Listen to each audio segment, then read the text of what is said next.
వెలుగు న్యూస్ వార్తలు చదువుతున్నది మీ Sumalatha. Ambedkar National Congress party దివంగత నేత, పార్టీ వ్యవస్థాపక అధ్యక్షులు కాజం అలీ ఖాన్ బాటలో 26 సంవత్సరాల ఆవిర్భావ దినోత్సవం బీహార్ రాష్ట్రానికి చెందిన national president SH Asmi advocate నాయకత్వంలో తెలంగాణ రాష్ట్ర అధ్యక్షులు, బడుగు బలహీన వర్గాల సీనియర్ పొలిటికల్ నాయకుడు చేపూరి రాజు ఆధ్వర్యంలో హిమాయత్ నగర్ ఎస్ఎన్ రెడ్డి భవన్లో జరిగింది. ఈ కార్యక్రమంలో చేపూరి రాజు మాట్లాడుతూ, నవ భారత రాజ్యాంగ నిర్మాత భారతరత్న డాక్టర్ బిఆర్ అంబేద్కర్ చూపిన బాటలో పార్టీ ఆదేశాల మేరకు ప్రయాణిస్తూ ఎస్సీ, ఎస్టీ, బీసీ మైనార్టీల కోసం సంక్షేమ పథకాలతో పాటు విద్య, వైద్యం, సామాజిక న్యాయం, సమానత్వం, అంబేద్కర్ ఇచ్చిన ఓటు ద్వారా రాజ్యాధికారం ప్రతి వ్యక్తికి, ప్రతి కుటుంబానికి అందాలని తెలంగాణ రాష్ట్ర వ్యాప్తంగా త్వరలో యాత్ర చేస్తూ పోరాటం చేయడం జరుగుతుందని ఆయన అన్నారు. ఈ కార్యక్రమంలో పాల్గొన్న నాయకులు Ambedkar National Congress party high court senior advocate Khader Ali Khan, Kurumidda Anjaiah, Sheikh Maqbul, Battala Srinivas Madiga, Lingaswamy Madiga తదితరులు పాల్గొని జై భీమ్, జై భీమ్ అనే నినాదాలు చేస్తూ కార్యక్రమాన్ని విజయవంతం చేశారు. Reporter Midathanapalli Narasaiah, Hyderabad. Ambedkar National Congress Party 26 సంవత్సరాలు పూర్తయిన సందర్భంగా వ్యవస్థాపక అధ్యక్షులు కాజం అలీ ఖాన్ గారు ఈ పార్టీని స్థాపించారు. హైదరాబాద్ నివాసి. ఇది దేశవ్యాప్తంగా అంబేద్కర్ నేషనల్ కాంగ్రెస్ అనేది 26 సంవత్సరాలు పూర్తయిన సందర్భంగా నా పేరు Chepuri Raju, Ambedkar National Congress Party state ప్రెసిడెంట్ని. ఏదైతే బాబాసాహెబ్ అంబేద్కర్ పేరు మీద భారతదేశంలో ఏకైక party Ambedkar National Congress party.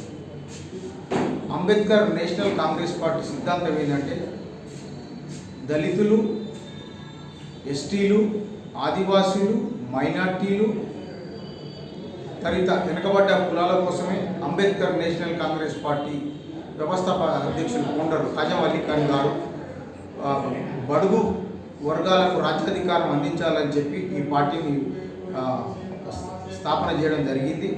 అలాగే బాబాసాహెబ్ అంబేద్కర్ పార్టీ ఆయన పేరు మీద పెట్టొద్దని చెప్తే కూడా హైకోర్టులో కానీ సుప్రీంకోర్టులో కానీ కేసు వేసి మరి గెలిపించి అంబేద్కర్ నేషనల్ కాంగ్రెస్ పార్టీని ఈ దేశంలో బడుగు బలహీన వర్గాల కోసం ఒక పేద ప్రజల పార్టీగా గుర్తించడానికి తన సాయశక్తుల కృషి చేసి కాజం అలీ ఖాన్ గారు కరోనాలో మరణించడం ఈ రాష్ట్రానికి, ఈ దేశానికి ఒక గొప్ప ఉద్యమ నేత, బడుగు బలహీన వర్గాల జాతికి చెందిన వ్యక్తి చనిపోవడం కూడా ఈ దేశానికి తీరని లోటు. నా పేరు చేపూరి రాజు.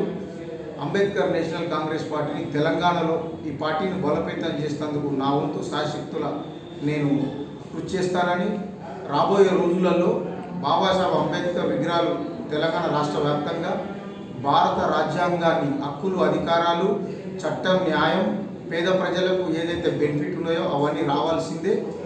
ఈరోజు ఉచిత విద్య కావాలి. ప్రైవేటు విద్యా రంగంలో పేద ప్రజలను నడిపిస్తూ ఉంది. ప్రైవేటు హాస్పిటల్లో కూడా అదే పరిస్థితి వచ్చేసింది. ఇక నుంచైనా గవర్నమెంట్ ఏదైతే చెప్తారో, సెంట్రల్ గవర్నమెంట్ కానీ కేంద్ర గవర్నమెంట్ కానీ ప్రజలకు ఇచ్చిన వాగ్దానాలన్నీ నెరవేర్చాలి. లేని పక్షంలో ప్రజలు ఎప్పుడైనా తెలివికల్లోళ్ళు ఒకసారి అందరం ఎక్కిస్తారు, ఒకసారి తొక్కితే పాతాళానికి వెళ్ళిపోతారు లీడర్లు. ఆ విర్రవీగుతనం వద్దు. మీరు నిజమైన ప్రజాసేవ చేస్తానికి వచ్చారు, ప్రజాసేవ చేయండి. అవినీతికి పాల్పడద్దు. అవినీతికి పాల్పడడం వల్ల ఈ దేశంలో పేదరికం కానీ పెరిగిపోతూ ఉంది. పేదరికం పెరిగిపోతూ ఉంటే లాస్ట్కు దోపిడీ రాజ్యాంగంగా మారుతుంది. దోపిడీ రాజ్యాంగంగా మారడానికి కారకులు ఎవరంటే ఈ రాజకీయ పార్టీలు, రాజకీయ మాఫియా. నిజమైన పేదలకు న్యాయం చేస్తాను వచ్చి రాజకీయ పార్టీలు పెట్టి అధిక ధరలు, అధిక ఫీజులు, ఇవన్నీ ప్రైవేట్ పరం పోయినాక ఒక ప్రైవేట్ వ్యక్తి గవర్నమెంట్ను శాసిస్తుంది. కానీ గవర్నమెంట్ ఒక ప్రైవేట్ వ్యక్తిని ఏం చేయలేకపోతున్నారు ఈ దేశంలో, ఈ రాష్ట్రంలో కానీ. ఈ దేశంలో నిజమైన విద్య జాతీయం కావాలి, ఉచిత విద్య కావాలి, హెల్త్ కూడా ఉచితంగా కావాలి. నిరుపేదలకు అన్కండిషన్గా, కులాలకు మతాలకు అతీతంగా ఈ దేశంలో ఇల్లు నిర్మించి ఇవ్వాలి. విద్య స్కూళ్ళు, కాలేజీలను ఉండాలి. ఈరోజు కోట్లు దోసుకొని విద్యా సంస్థలు పెడుతున్నారు. రాబోయే రోజులలో పేద ప్రజలకు కనీసం చదువుకునే అర్హత కూడా లేకుండా చేస్తారని భయం అవుతూ ఉంది. మన దేశానికి స్వతంత్రం వచ్చి భారతదేశం 70 సంవత్సరాలు అయింది. 70 సంవత్సరాలకే ఇంత దిగజారిపోతే ఇంకా 100 ఏళ్ళు ఈ దేశాన్ని ఎలా పరిపాలిస్తారు? తక్షణమే ఈ దేశంలో ఉన్న వనరులు ప్రైవేటుకు అమ్మకూడదు. గవర్నమెంట్ ఏదైతే ప్రాపర్టీలు ఉన్నాయో అది ఎప్పటికీ ప్రజలకే అంకితంగా ఉండాలి.